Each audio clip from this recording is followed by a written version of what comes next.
Bonsoir. Après l'explosion de joie des Marseillais et de tous ceux qui soutiennent l'OM, comment ne pas avoir une pensée pour nos amis bretons qui doivent avoir le cœur lourd ce soir. Alors, on ne va pas aller quand même jusqu'à mettre en place une cellule d'écoute et de soutien psychologique. On va juste se contenter d'ouvrir l'antenne d'Europe 1 jusqu'à 1h au 39 21 pour que vous puissiez nous parler de vous comme vous le faites chaque soir. Vous serez accueillis par Quentin et Clémence qui ont eu une soirée assez éprouvante, il faut bien le dire. J'étais à leur côté avec eux au standard. Ils sont à moitié sourds, les pauvres, avec les cris des supporters de l'OM dans les oreilles, plus tous ceux d'entre vous qui les houspillaient parce que l'émission ne démarrait pas à 23h. Alors, je vous demanderai d'être particulièrement gentil avec eux ce soir et de leur parler doucement. Ils en ont vraiment besoin pour cette heure qui vient parce qu'ils sont un peu épuisés. C'est Philippe Chartier qui réalise cette émission, toujours en forme, mon fifi, hein, voilà, content de vous retrouver, d'être avec vous. Et puis, bien sûr, vous pouvez nous envoyer vos messages par SMS au 7 21 21 code nuit. Je voulais faire un petit clin d'œil amical à Monica qui visiblement n'apprécie pas trop elle le foot. Tristana qui me dit mais quelle idée d'obtenir un titre de champion en semaine. Je n'y connais pas grand chose en foot mais bravo à l'équipe de Marseille. Elle me dit j'espère que vous serez là jusqu'à 2h. Non, désolée de vous décevoir mais c'est prévu jusqu'à 1h ma chère Tristana. Et puis un petit bonsoir à l'écureuil aussi qui est là. Et vous pouvez également nous écrire sur le site dublanche.europe1.fr.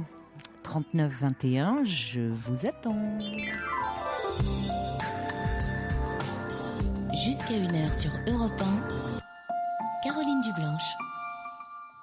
Avant d'accueillir Manou, je voulais vous dire cet après-midi, je suis allée à la foire de Paris, dont Europe 1 est le partenaire, et j'ai eu le plaisir de rencontrer des auditeurs. Alors je crois que je sais pas si c'est sur le site internet d'Europe 1. On sait pas trop encore. Je sais qu'il y avait quelque chose sur le site, mais je sais pas si ça a été mis en place. En tout cas, je voulais faire un petit coucou à mademoiselle Fanny, qui est une grande fidèle de l'émission, à Anne-Marie, qui est une sympathique prof de sport à la retraite qui m'a presque donné envie de m'y remettre, ainsi qu'à Christine avec qui j'ai eu le plaisir de discuter. Voilà, c'est pas souvent que je rencontre des auditeurs d'Europe 1, des auditeurs de l'émission, puisque nous restons dans le studio Coluche. Donc ça m'a vraiment fait plaisir de discuter avec certains d'entre vous. Bonsoir Manou. Non. Bonsoir. Oui, je n'ai pas mis mon poste pour pas que ça fasse interférence. Oui, vous avez très bien fait. Voilà, bon, vous m'entendez. Écoutez, bonsoir Caroline, et puis merci. Je me joins à tous les auditeurs pour votre émission. Merci. Donc là, j'ai besoin d'être un petit peu guidée. Je suis donc maman d'un fils qui a 28 ans. Oui. Jusqu'ici, je me suis à peu près débrouillée à faire au mieux. Oui. Mais là, je suis devant, il me demande mon point de vue. Et comme j'ai toujours fait attention de ne pas être intrusive, puisque j'ai divorcé un petit peu à cause de ça, de l'intrusion des deux, aussi de ma mère et de mon ex-belle-mère. Donc avec le papa de mon fils. Donc du coup, je l'ai élevé en faisant très attention à ça, en mettant ça un petit peu en exergue, en faisant attention. Mais là, il me tend la main et j'ai besoin d'avoir votre point de vue parce que du coup, moi, je n'ose pas intervenir, je n'ose pas lui dire ce que j'en pense de sa situation. Alors par rapport à quoi demande-t-il votre aide ? Par rapport à une jeune femme qu'il connaît depuis 3-4 ans maintenant, mais qui le voit, il avait 25 ans à l'époque, donc c'était une petite amie. Mais visiblement, d'après ce qu'il m'en a dit là ces derniers temps, serait tout de suite tombé sous le charme. Oui. Et elle est beaucoup plus jeune que lui. C'est-à-dire Alors, elle a 21 ans et lui, il en a 28. Donc, à l'époque, il y a 3-4 ans, elle avait 17 ans. 17-18 ans. Et bon, je ne savais pas. Mais il n'y avait pas de relation, je pense pas. C'était peut-être comme une petite sœur, je ne sais pas. Bon, on était sous le charme. Je ne l'ai pas su de suite, moi. Et il m'a parlé donc de cette jeune femme parce qu'il l'a revue il l'a sans doute revue entre-temps, bien sûr. Mais quand il m'en a parlé, puisque voilà, aux États-Unis, il me parle pas vraiment de sa vie privée. Bon, on est complices mais respectueux, enfin, je sais pas trop comment vous dire ça. Et il m'en a parlé là, à Noël. Il me dit, tiens, j'ai revu, donc voilà, je sais pas comment vous allez l'appeler. Et j'ai dit, bon, et là, il a commencé à me parler. Il me dit, tu sais, je la connais depuis, 3-4 ans. Je dis, oui, il me semble que je t'ai entendu prononcer son nom. Et il me dit, bon, tu sais, je m'y viens et tout. Et puis, j'étais très contente de la revoir. Oui. Donc, il m'a parlé de ça au mois de janvier. J'ai dit, bon, c'est bien. Mais il me dit, il y a un petit problème. Oui. Alors, j'écoute, là, je le laisse parler. Il me dit, elle est enceinte. Oui. Alors, moi, évidemment, je regarde mon fils, j'ai 2 toits. Puis bon, il a 28 ans, moi, à Noël. Là, il allait avoir une tour au mois de janvier. Bon, à la limite, voilà, ça aurait pu être bon. Oui, tel qu'il présentait, il pouvait y avoir un doute. Voilà. Surprise, j'ai qu'un enfant. Alors, tout de suite, je me suis dit, il y a 2 secondes, bon, j'ai pas dû le voir grandir. et là, il rougit. Et le gosse, il rougit, gêné. Il me dit, mais non, justement, c'est pas de moi. C'est ça le problème. Là, moi, j'ai pas su quoi dire déjà. Les mots ne sont pas venus. Oui. Bon, alors il me dit, il me dit, qu'est-ce que... j'ai dit, c'est pas évident. Il dit, comme situation, je sais pas quoi te dire. Et voilà. Et puis on est parti. Il est chez lui, Depuis 2 ans, il habite chez lui. Oui. Donc, il est reparti. Peut-être que il m'a amené des courses, peut-être, des choses lourdes. Voilà. Et il repart. Et là, il y a donc, à Noël dernier, donc là, on est quand même au mois de mai. Donc, il y a une quinzaine de jours, il me demande ma voiture. Et il conduit une moto. Mais il ne vous en a pas reparlé entre Noël et aujourd'hui? Non. Et vous non plus? Non, il travaille. Non, mais non, je respecte. Vous êtes resté sur ce malaise, au fond, où vous aviez cru que c'était lui, le père. Voilà. Ouais. Non, parce que vous auriez pu revenir dire et tu as revu cette jeune femme, tu en as des nouvelles, bon. Ben non, justement, je crois que je me l'interdis inconsciemment, ça. Ah bon? Bon. Parce qu'il avait commencé en disant il y a un problème quand même. Oui. Donc il avait envie de vous en parler. Et après, peut-être qu'il a dû me dire que si vous avez raison, maintenant ça me fait du bien de vous en parler, ça me revient. Au moment de la fête des amoureux, le mois de février, la Saint-Valentin. Oui. Je lui dis, tiens, au fait, mon gars, as-tu des nouvelles d'eux? Et c'est là qu'il m'a dit, oui, des petits textos, tout ça, mais bon, c'est pas facile. Mais vous avez raison, j'ai fait... Et il avait un air triste. Et moi, j'ai remarqué à partir de là, où il m'a dit, c'est pas une situation facile. Et je trouvais qu'il maigrissait, quoi. Enfin, c'est marrant, d'un seul coup, il y a comme une petite sonnette d'alarme. Comme je repasse ses pantalons, je fais un peu... Et je me dis, c'est marrant, mon gars, il a pas l'air de... Enfin, je dis, tu manges bien et tout, t'es pas trop fatigué pour travailler? Il me dit, non, tout va bien. Et puis bon... Et là, donc, il me demande ma voiture, qui est donc confortable, etc. Il y a une semaine. Je dis, oui, je te prête ma voiture, il n'y a pas de souci, mon gars. Et c'est bizarre, j'ai eu je sais pas, sans doute le fait d'être maman, quoi. Ça m'a semblé bizarre. Il était heureux dans sa voix. Maman, est-ce que tu peux me prêter ta voiture et tout? J'ai dit oui, il n'y a pas de souci. Oui. Et je sais pas, j'étais un peu contente. Je me dis, tiens, il va peut-être voir un concert, quelque chose, parce qu'il était tout content. Bon, ça m'a fait plaisir. Bon. Et puis, 19h, donc là, c'était le matin, quoi, le dimanche matin. 19h, ça sonne à la maison. Et il me dit, maman, je te ramène la voiture. Je dis, oui, j'appuie sur l'interphone. Il me dit, je suis pas tout seul. Ah.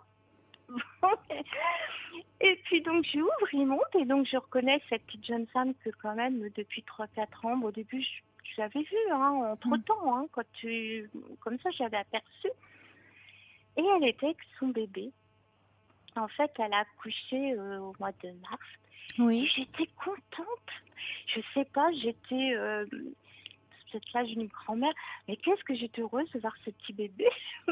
Et puis la petite jeune femme, j'étais toute émue. Alors, je sais pas, je sais pas, j'aurais pu avoir quelque chose contraire, mais non, au contraire, j'étais toute contente de la voir, donc à Guantanamo avec son petit bébé et tout. Oui. Et mon fils, donc, voilà, il me parlait du bébé, donc là, il m'a dit, ils avaient été à Claire, au zoo, et donc elle me dit, la jeune femme, il a poussé la poussette et tout, votre fils et tout, donc toute contente. Alors, moi, j'étais ravie de voir ce bébé et tout. C'était bien, quoi. Oui, vous avez très envie d'être grand-mère. Sans doute, oui. Est-ce que je me demande si elle le sent pas? C'est pour ça. Alors, donc, très contente. Et puis, donc, Nicolas, après, il repart avec elle. Et il m'appelle vers minuit. Et rare, il me dit... j'ai dit, écoute, ta visite avec ta petite amie, là, j'ai dit, ça m'a fait plaisir. Alors, il me dit timidement, comme je vous ai donc, pour ça, j'ai besoin de vous, on se parle peu, je ne parle pas de sa vie privée. Il me dit, ça ne te poserait pas de problème qu'elle a un bébé qui se... j'ai dit non. J'ai dit, écoute, à l'époque actuelle, j'écoute... j'ai dit non, j'adore les enfants. Non, bien au contraire même, hein. Vous sauriez, oui. Oui. Et je me demande si c'est ce qui ne m'a pas fait réfléchir, mon fils. Il a pris du recul et il me dit, oui, mais il me dit, il y a un autre problème. Oui. Alors j'ai dit, elle est toujours avec le papa. Oui, c'est ça, où est le père du bébé?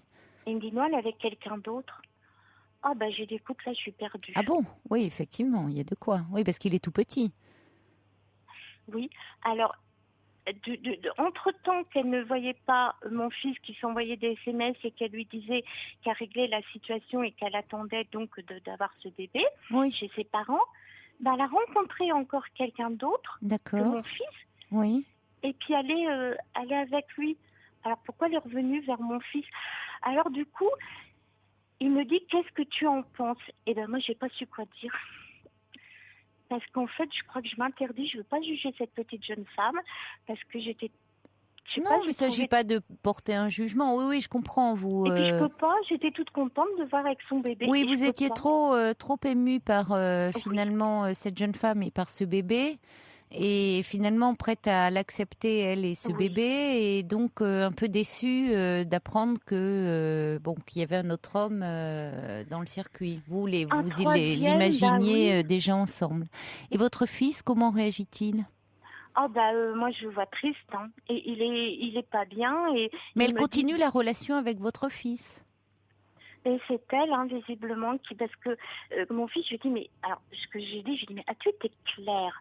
Est-ce que tu as été claire? Est-ce que il me dit, oui. Il me dit, attends, elle me connaît depuis 4 ans. Il me dit, c'est très bien que là, à 28 ans, que j'ai mon travail sérieux et tout, que j'ai mon appartement, elle sait très bien que là, je veux une relation posée. J'ai dit, bon, il me dit, oui, attends, elle sait bien que je ne veux pas de droite et de gauche. Il me dit, elle me connaît bien. Alors, j'ai dit, à partir du moment où tu t'as été claire comme ça, j'ai dit, en plus, elle est venue me voir. Je crois que j'ai même pas osé lui dire à mon fils. Elle vient me voir avec son bébé, elle est toute contente. Elle m'a même dit en partant, je vais vous le ramener. Mais moi, je savais pas encore. Elle a des parents, elle a une famille, cette jeune femme? Oui. Et visiblement encadrée par sa mère. Mais mon fils m'a dit, oui, mais tu sais pas tout. Au moment de l'adolescence, elle n'était pas facile, paraît-il. Il m'a dit un peu gênée. Elle est très jeune, elle a 21 ans. Enfin, ça veut rien dire. Hein. Il y a des jeunes femmes de 21 ans qui sont déjà très bien structurées. Mais là, c'est vrai que le bébé donc est né en mars, donc il a à peine 2 mois. Oui. Et donc le père de ce bébé est déjà... Elle n'a pas voulu qu'il le reconnaisse. D'accord. Apparemment, elle est partie donc avec quelqu'un d'autre. Et mon fils a pris ça d'un bloc, d'ailleurs. Et elle n'a pas voulu qu'il reconnaisse l'enfant. Déjà. Et l'autre homme rencontré au cours de sa grossesse, comment se comporte-t-il avec elle et l'enfant et le bébé? Il n'a pas réussi à savoir. Apparemment, elle vient d'avoir un appartement avec lui aujourd'hui. D'accord, ils ont un projet de vivre ensemble. C'est parce qu'elle Et alors, est-ce que votre fils, est-ce qu'il lui demande qu'est-ce qu'il fait, lui, dans cette histoire ? Oui. Qu'est-ce qu'elle attend de lui ? Elle l'envoie promener, elle lui raccroche au nez et elle lui dit si tu le prends comme ça, c'est pas la peine de se revoir. Et du coup, il est très malheureux. Oui, peut-être. Effectivement, peut-être qu'il faut que ça aille jusque-là, mais c'est pas bon il faut qu'elle clarifie. Oui, il est très triste, mais de toute façon, même s'il la voit comme ça, qu'elle sent ça, c'est-à-dire il va être triste, il va pas continuer à voir cette jeune femme et son bébé qui, elle, voyez, serait prête à revenir avec son bébé, à entretenir un lien avec vous. Et puis, en même temps, aujourd'hui, elle a un appartement qu'elle veut partager avec cet autre jeune homme. Enfin, qu'est-ce qu'il va dire ? Il va pas la déposer en bas de l'immeuble, il serait triste tout autant. Ce qui m'ennuie, c'est que visiblement, mais ça, j'en ai pas parlé avec vous, mais j'ose pas apporter des arguments à mon fils. Mais visiblement, elle a cet appartement-là parce que la personne a signé, parce qu'elle n'a jamais travaillé. Ce qui déstabilise un petit peu mon fils. Qui, l'autre jeune homme ? Ah, on a perdu Manou. Manou, vous êtes avec nous ? Non. Bon, on va passer un peu de musique et on va la rappeler. Europe 1.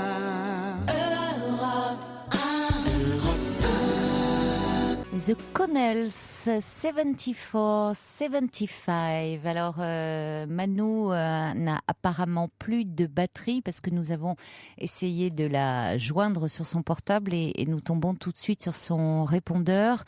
Ce que je voulais lui dire, puisque je pense qu'elle a rallumé son poste de radio, c'est que je pense qu'il faut qu'elle dise à son fils qu'il ne peut pas rester dans une relation à trois, que c'est pas possible, et qu'apparemment, vu qu'il y a un projet d'emménagement, enfin c'est pas un projet, il y a un appartement avec ce garçon, elle a fait le choix de vivre avec lui, eh bien qu'elle vive avec lui ce qu'elle a à vivre, mais que lui ne peut pas rester parallèlement avec elle, que ce n'est pas ce qu'il souhaite avec elle, parce que s'il reste dans cette relation à trois, ça risque de se transformer. Lui, il est là un peu le trop gentil, le bon copain, et de toute façon, il sera malheureux dans cette histoire. Alors cette jeune fille, en habitant avec l'autre garçon, ça va être aussi l'épreuve de vérité.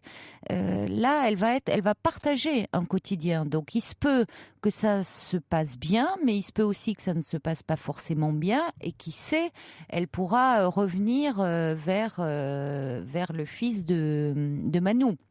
Mais bon, elle semble quand même assez fragile, encore assez immature. Alors je reçois des messages d'ailleurs au 7 21 21 code de nuit. Petit cœur dit: cette jeune femme est volage, votre fils ne sera pas heureux avec elle, il devrait tenter de s'en détacher tant que c'est encore possible. Prune dit: il vaut mieux qu'il la quitte. Un autre message qui n'est pas signé, qui dit: espérons que cette jeune femme ne s'accroche pas à ce brave garçon en désespoir de cause, gros danger pour l'avenir. Notre message pas signé qui dit: sans vouloir juger cette jeune fille, je trouve qu'elle mange à tous les râteliers et que peut-être elle assure ses arrières au cas où. Et le subversif qui dit aborder avec lui ce sujet, ce n'est pas intrusif, il vous demande une attention, soyez ce soutien, mais de toute façon, en dernier ressort, toute décision lui appartient. Donc vous avez le droit de donner votre avis par rapport à ça, sans porter de jugement. Le Belge dit que Manou dise à son fils d'arrêter cette relation car il va être sa roue de secours et elle va venir chaque fois vers lui à chaque rupture et lui pourrir sa vie. Alors attention au jugement, pas dire que moi je serais pas pour dire qu'elle est volage, que bon, parce que je dirais qu'elle est surtout encore assez immature.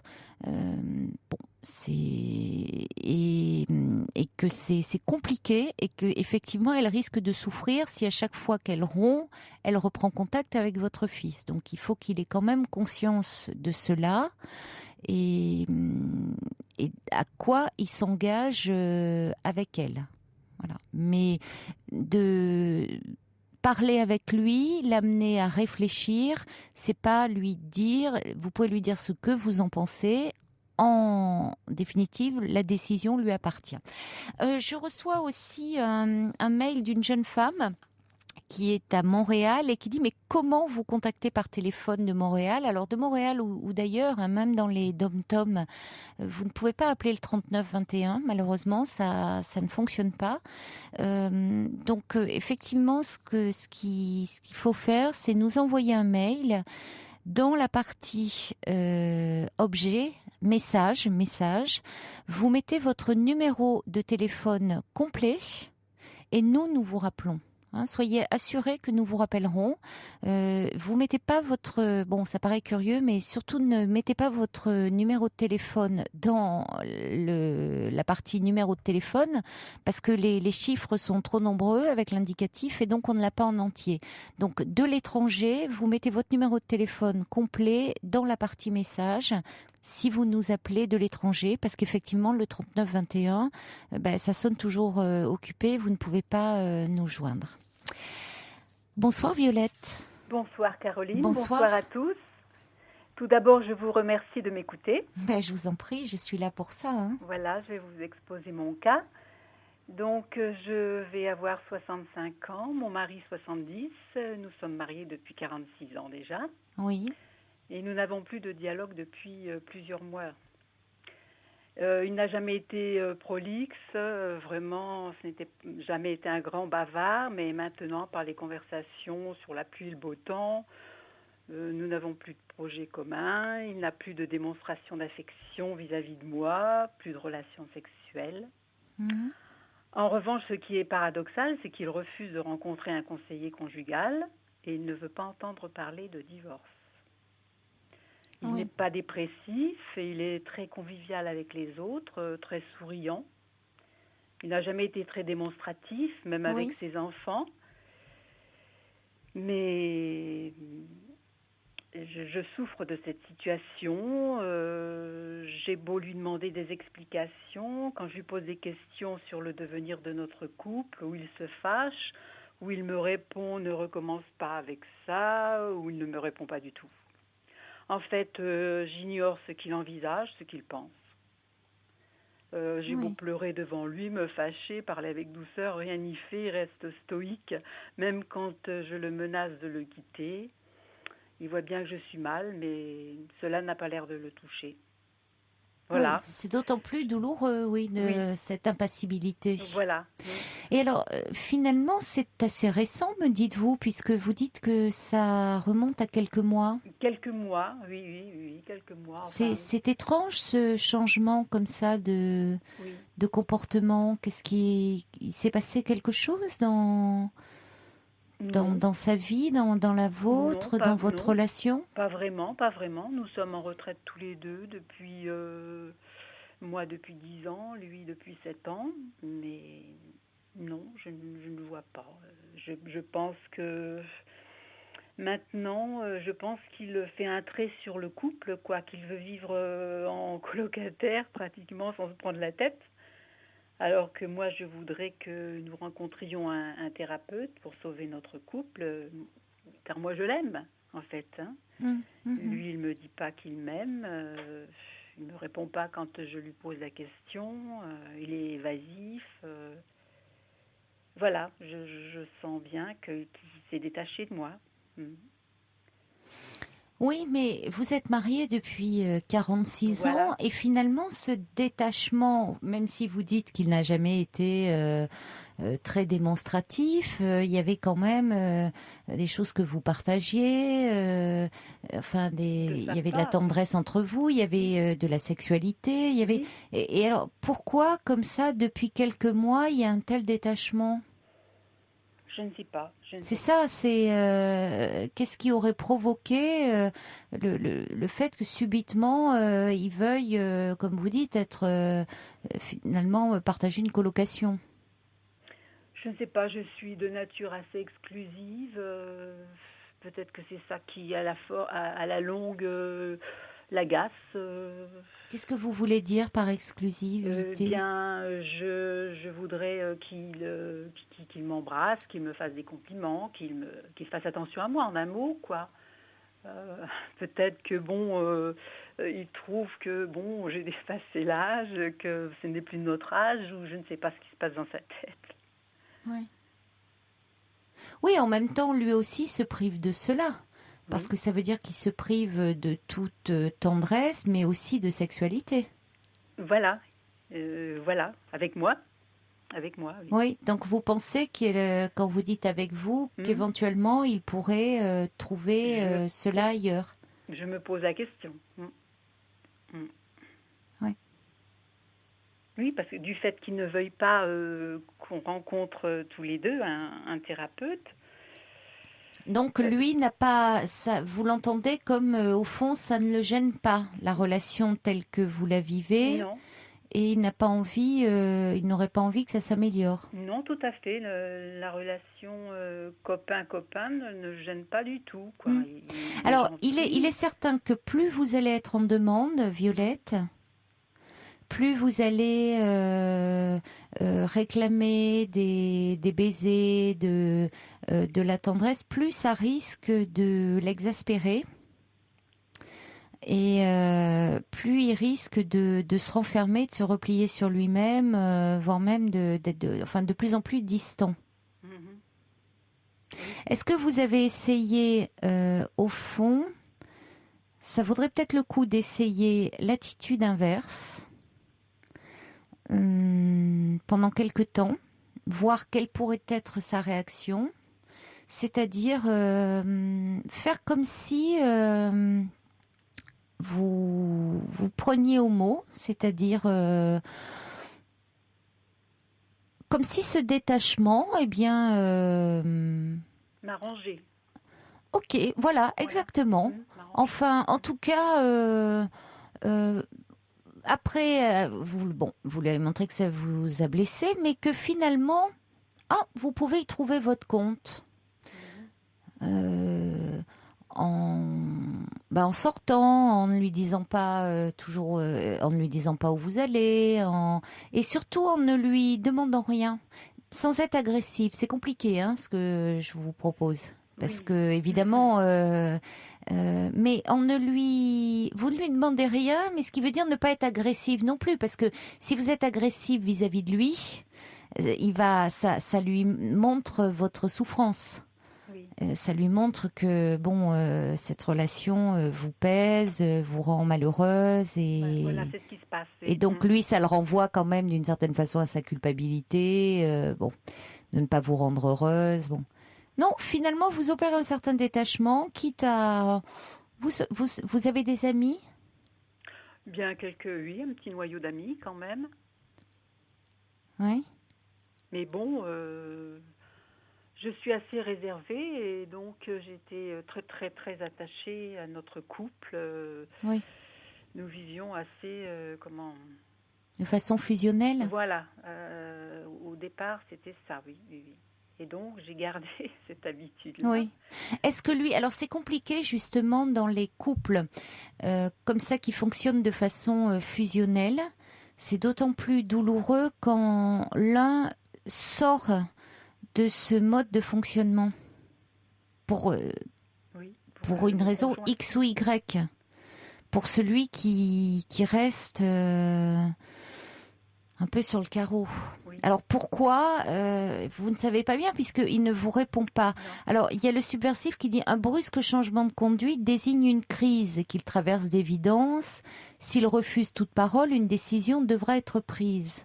Et je le rejoins, c'est-à-dire que Prune dit cela risque de devenir invivable pour vous, donc prenez vos distances. Mais vous m'avez dit que vous l'aimez encore, donc il y a des choses à tenter avant certainement. Mais il est certain que si les choses ne s'amélioraient pas, rester comme ça dans une situation où au fond vous êtes avec un homme qui n'est plus dans l'échange. Pas du tout, du tout. Ça va vous faire terriblement souffrir. C'est un mur. Donc, vous dites, je ne sais pas ce que lui envisage. Alors, évidemment, vous n'êtes pas dans sa tête. En revanche, vous pouvez envisager quelque chose. Et si lui ne veut pas parler, aller parler, rien ne vous empêche, vous, d'aller parler à quelqu'un. Oui. Pour traverser cette crise, parce que vous êtes face à une crise conjugale. Parfois, l'autre ne veut rien entendre, ce qui est toujours problématique parce qu'on se demande pourquoi. Finalement, c'est souvent celui qui va le moins bien, hein, qui n'ose pas faire la démarche, qui a peur que ça soulève trop de choses, ou soit celui qui n'a pas envie, au fond, que ça s'arrange. Que ça change. Que ça change, que ça s'arrange, que la relation évolue. Mais ça n'empêche pas celui qui souffre, comme vous, de cela, d'aller en parler. Seul vous pouvez aller parler, vous, de cette relation, pour trouver des clés, pour trouver quelque chose pour en sortir. Oui. Alors, ce que je vous disais, c'était plus quelque chose d'un peu à essayer de façon pratique. Vous voyez, c'est un petit conseil comme ça qui n'exclut pas le fait d'aller vous parler à quelqu'un, mais de voir si... Bon, vous avez essayé de lui parler, vous vous trouvez face à un mur, même au fond... le fait de vos larmes, enfin, ne l'attendrissent pas. Non. Bon, essayez dans un détachement. Oui. Hein, d'être dans un détachement, de prendre un peu de distance par rapport à lui, de ne plus rien lui demander et de pouvoir, je vous dis, vous sortez sans... Vous pouvez parfois programmer une sortie avec vos amis, mais vous ne le prévenez pas forcément, parce qu'après tout, quelqu'un avec qui on cohabite, on n'est pas obligé de le prévenir. Oui, d'accord. Je vais essayer de faire ça. Et s'il vous dit, mais voyez, là du coup, s'il vous dit, mais enfin, où tu étais, dire, je suis sortie. Non. Il demande rien. Non, il demande rien. Il demande rien parce qu'il vous sent très en attente. Oui, certainement. Oui, certainement. Aussi. Hein? Oui, je pense. Voilà. Et là, j'ai l'impression de ne plus exister. Hein. Oui, c'est insupportable. Insupportable. Oui. Donc, il y a le fait quand même que les choses ne se sont pas défaites progressivement, mais que c'est quelque chose qui est arrivé brutalement. Alors, peut-être qu'il traverse une crise, peut-être... Bon, lui seul pourra en parler. Il n'en parle pas, vous vous trouvez face à un mur. C'est assez agressif, ce qu'il vous fait vivre. Même s'il est dans une crise, même si, bon, ce qu'il vous fait vivre est quand même agressif. Donc, vous, c'est une autre façon de réagir. Ça ne veut pas dire que pendant ce temps, même si lui, vous ne pouvez pas le contraindre à aller voir quelqu'un, rien ne vous empêche, vous, Violette, d'aller voir quelqu'un pour parler, hein, déjà, pour avoir un espace et pour être un peu soutenue, là. D'accord, entendu. Je vais suivre votre conseil. Alors, il y a Joss qui dit, est-ce qu'il n'y a pas des problèmes de santé, de dépression? Vous avez dit qu'apparemment, il n'en manifestait pas. Non, pour moi, il n'est pas dépressif. Hein. Il est toujours très occupé. Il bouge bien. Oui. Alors, il y a Jocelyne qui nous a appelé en disant, est-ce qu'il n'y a pas des problèmes d'impuissance, en disant qu'il y a des hommes qui ne disent rien, mais que s'il est tendre avec vous... c'est quand même important, mais il y a même plus cette tendresse. Non, c'est ça du tout. Non. Oui. Non. Ah oui, peut-être. Oui. Mais bon, je ne sais pas s'il voudra en parler. Non, il ne voudra pas en parler de toute façon. C'est compliqué. Oui, voilà. C'est compliqué, mais peut-être qu'il y a quelque chose pour que ça soit, pour que y ait quelque chose qui survienne comme ça brutalement. Peut-être qu'il y a, qu'il peut y avoir aussi, tout est envisageable, hein, quelque chose qui le perturbe et que du coup, puisque votre sexualité s'est arrêtée aussi brutalement. Oui. Donc, est-ce que finalement, il peut y avoir une telle difficulté à en parler où les hommes peuvent à ce moment-là se sentent tellement comment diminuer. Ah oui. Que pour eux, ils préfèrent l'éloignement physique plutôt que dire que d'en parler, voilà. Que d'en parler et donc effectivement la tendresse pour certains et les hommes de cette génération, parfois c'est une question d'éducation, ne pouvant aller qu'avec l'acte sexuel, il y a même plus aussi de tendresse, parce que la tendresse pourrait amener à un acte sexuel. Donc il peut voilà, il se réfugie comme ça dans une certaine indifférence. Oui, bon. Peut-être.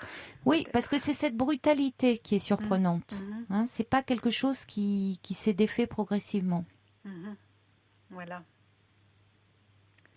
Mais écoutez, Et finalement, c'est vrai que là, vous parlez beaucoup au fond de vous, de votre souffrance, mais peut-être qu'au fond, il reste comme ça, il porte beau à l'extérieur, hein, il reste l'homme qu'il a été, mais il traduit une difficulté au sein de votre couple qu'il n'arrive peut-être pas à exprimer, et peut-être vous pourriez à un moment lui faire part de votre inquiétude le concernant, en disant « Je m'inquiète pour toi ».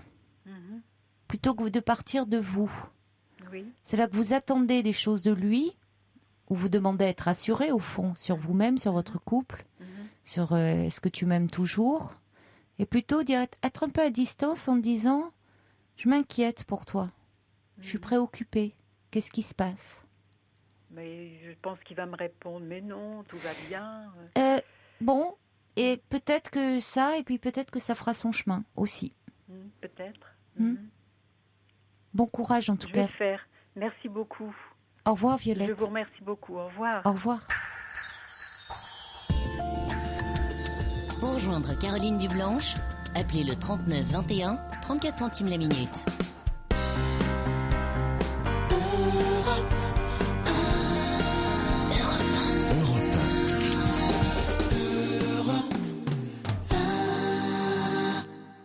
Bonsoir Hamza. Oui, bonsoir. Bonsoir. Merci de m'avoir reçu sur Europe 1 déjà. Mais je vous en prie. C'est la première fois que j'appelle, je suis un peu... Un peu ému. Ouais, on peut dire ça aussi comme ça.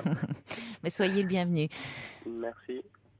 Alors vous m'appelez parce que vous étiez avec une femme pendant 6 ans. Oui. Et du jour au lendemain, elle vous a dit que c'était fini. Voilà, tout à fait. Et c'est très récent, hein, puisque ça date de 15 jours. Ouais, 15 jours, ouais. En fait,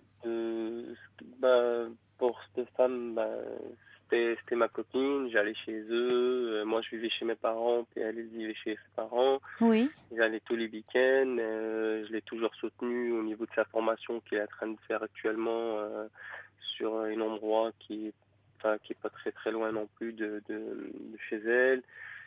J'ai tout fait pour que ça aille le mieux possible, qu'il a tout ce qu'il pouvait, que de tous les côtés, quoi, pour que je puisse, qu'il puisse savoir qu'il se sent un peu en sécurité, qu'il puisse puis il y a 15 jours, il me dit c'est fini. Et quand je lui dis est-ce que tu as quelqu'un dans ta vie ou quoi que ce soit, il m'a dit non, c'est que j'ai plus de sentiments pour toi. Et donc en fait, si vous voulez, c'était un vendredi, on est monté à Paris, c'était normal, c'était une journée comme tous les autres. On a ramené une moto pour son frère. Moi, c'était un service que je rendais pour son frère, donc je suis allé. J'ai dormi chez elle, tout ça. On s'est levé le matin. Il m'a préparé à manger. On a mangé à midi. Et vers les coups de 2h, 3h, il me dit écoute, j'ai plus de sentiments pour toi. Voilà. Et elle me balance ça comme ça. Oui, elle ne vous a vraiment pas ménagé, hein? Ouais, donc et normalement c'était prévu qu'on se mettait en appart, que le vendredi avant qu'il me dit c'est fini, il me dit il faudra qu'on regarde ce que j'ai pas, que toi t'as, ce que t'as pas, pour voir si on peut acheter des choses pour qu'on puisse vivre ensemble, quoi. Après sa formation, bien sûr. On avait prévu de y aller en vacances ensemble, qu'on est déjà allé en Espagne, c'était. Et ça, c'était quand? C'était combien de temps avant qu'elle vous dise qu'elle n'avait plus de sentiments pour vous? C'était en fait, si vous voulez, il m'a dit qu'il a plus de sentiments pour moi le samedi, et le vendredi, on parlait déjà d'appart, on parlait de... Mais c'est totalement incohérent, son attitude. Moi, j'ai rien compris. Moi, je pense que c'était un bourrage de crâne, quelqu'un qui lui a bien bourré le crâne pour qu'on se sépare. Et juste hier, on a parlé un peu de nous, je l'ai appelé hier, tout ça, pour savoir. Je lui ai demandé est-ce que tu as bien réfléchi à ce que tu fais, parce que tu es en train de faire une grosse connerie de ta vie. Je lui ai demandé sa main au mariage, tout ça. Et en fait, elle m'a dit non, j'ai plus de sentiments pour toi, je vais pas me forcer. Je lui ai dit ok, ben c'est ta décision, c'est ton choix. Mais il s'était passé quelque chose entre-temps? Elle était en colère après vous? Non, pas tout à fait, pas tout à fait, parce que bon, je pense, en fait, parce que c'est sa famille m'adore, son frère m'adore. Et quand son frère lui a demandé qu'est-ce qui se passe, il lui a dit ouais, il est trop collant, que je suis jaloux, que hier, C'est vrai, vous êtes jaloux, Hamza? Oui, je suis jaloux. Oui. Ah. Et quand je lui dis avant qu'on se sépare, je lui dis que si tu ressens un truc, quelque chose sur ton cœur qui ne va pas, dis-le-moi qu'on puisse au moins voir ensemble. Et on manquait de communication, on manquait beaucoup de communication, oui. si vous voulez. Donc ça, c'est important, hein? Oui, et elle veut rien comprendre là-dessus, c'est une têtue. Mais est-ce qu'elle vous avait déjà fait des reproches par rapport à votre jalousie? Oui, il m'a déjà fait des reproches, mais c'était pas des reproches, c'était des reproches sans plus, quoi. Et je lui ai dit, je vais faire des efforts, j'ai commencé à faire des efforts, et c'est là où il m'a dit, j'ai plus de sentiments pour toi. Parce qu'il y avait ça a créé des tensions entre vous, des scènes ou votre jalousie? Non, franchement, sincèrement, non. Et vous dites en même temps qu'il y avait un gros problème de communication entre vous. C'était là que vous aviez du mal à... On communiquait pas assez. Il ne me disait pas ce qu'elle ressentait pour moi, par exemple, ou ce que moi je lui fais. Est-ce que je lui fais du mal parfois avec ma jalousie ou pas? Est-ce que je la laisse pas assez respirer? Est-ce que ça, il me disait rien du tout. Quand je lui demande si ça va, oui, ça va très bien. Voilà. Et là, depuis, ça fait un petit moment qu'il est en formation, ça fait 8 mois environ à peu près. Depuis le mois de septembre, non, ça fait quoi? Ça fait 6 mois à peu près. Après, c'est là où j'ai rien compris. Ça allait super bien au début. On se voyait de moins en moins parce que avec sa formation, puis moi, mon travail, je peux pas me permettre de, voilà. Et aujourd'hui, je quitte mon travail à cause de cette fille parce que ça me fait rappeler des souvenirs parce qu'elle venait souvent avec moi parce que je suis chauffeur livreur et je travaille que la nuit. Et si vous voulez, il y a certains endroits, il y a certaines... Et oui, mais c'est embêtant. Vous allez retrouver un autre emploi facilement? J'espère. Oui, parce que attention quand même de pas... Vous avez déjà donné votre démission? Oui, c'est en rupture conventionnelle que c'est en train de négocier. C'est dommage quand même parce que, bon, enfin... j'espère que vous allez retrouver facilement, mais vous voyez, il faut pas déjà il y a la rupture qui est compliquée et pas en plus vous retrouver en situation comme ça de perte d'emploi.